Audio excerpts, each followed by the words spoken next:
Hello everyone, welcome back to my channel Tapu cooking studio. আজকে পর্বে আবারও হাজির হলাম ভিন্নধর্মী আরেকটা রেসিপির সঙ্গে। আমি আজকে আপনাদেরকে তৈরি করে দেখাবো কিভাবে বুট ডাল দিয়ে এঁচোড় তৈরি করতে হয়। আমরা সাধারণত এই রেসিপিটা নিরামিষভাবে বানিয়ে থাকি, কিন্তু আমি আজকে নিরামিষভাবে বানাবো না। আজকের রেসিপির স্বাদে ভিন্নতা আনতে আমি এর মধ্যে একটু পেঁয়াজ ইউজ করব। চলুন তাহলে দেখে নেওয়া যাক আমার আজকের রেসিপির পুরো প্রসেসটা। আমার আজকের রেসিপির জন্য আমি এখানে নিয়েছি বুট ডাল, নিয়েছি দারুচিনি, আর এখানে নিয়েছি কাঁচা কাঁঠাল। এই দুটো উপকরণ দিয়ে আজকের রেসিপিটাকে আমি তৈরি করব। আমি এখানে একটা প্রেশার কুকার নিয়ে নিয়েছি। প্রেশার কুকারের মধ্যে দিয়ে দিচ্ছি 1 বাটি পরিমাণ যে আমার বুটের ডালটা আছে, সেই বুটের ডালটাকে মতো ছোটো ছোটো করে পিস করে কেটে নিয়েছি। আপনারা আপনাদের পছন্দ মতো করে কেটে নিতে পারবেন।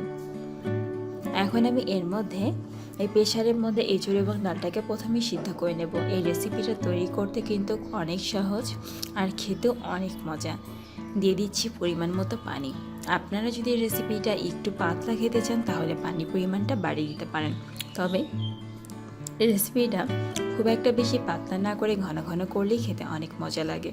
তাই আশা রাখবো আপনারাও ঘন করেই তৈরি করবেন। আমি এখানে দিয়ে দিয়েছি 4 কাপের মতো পানি। এখন দিয়ে দিচ্ছি স্বাদ মতো লবণ দিয়ে আমি এখন প্রেসারের ঢাকনাটা দিয়ে দিচ্ছি। এখন আমি এটা চুলায় দিয়ে দেব সিদ্ধ করার জন্য। অলরেডি আমি এখন চুলায় চলে এসেছি আর দিয়ে দিয়েছি একটা প্যান, দিয়েছি সামান্য কিছু তেল, আর দিয়ে দিলাম 2টা শুকনো লঙ্কা, দিয়ে দিলাম তেজপাতা। আর আমি কিন্তু আগে থেকেই ডালটাকে সিদ্ধ করে রেখেছিলাম। আর দিয়ে দিলাম 1/4 চা চামচের মতো গোটা জিরা, দিয়ে দিচ্ছি কুচি করে রাখা একটা পেঁয়াজ কুচি। সবগুলো মশলাকে ফোড়ন হিসেবে ইউজ করছি।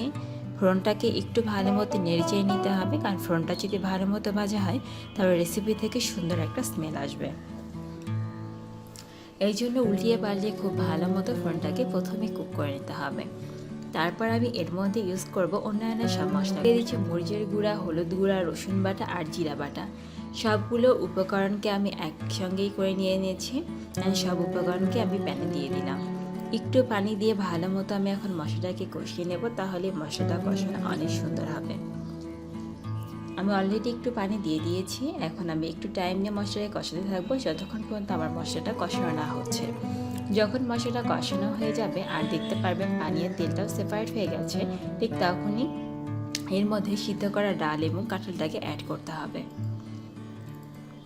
দেখুন আমার মশলাটা কিন্তু এখন একদমই কষানো হয়ে গেছে। এখন আমি এর মধ্যে ইউজ করছি আমার সিদ্ধ করে রাখা যে ডাল এবং কাঁঠালটা আছে, সেই কাঁঠালটাকে।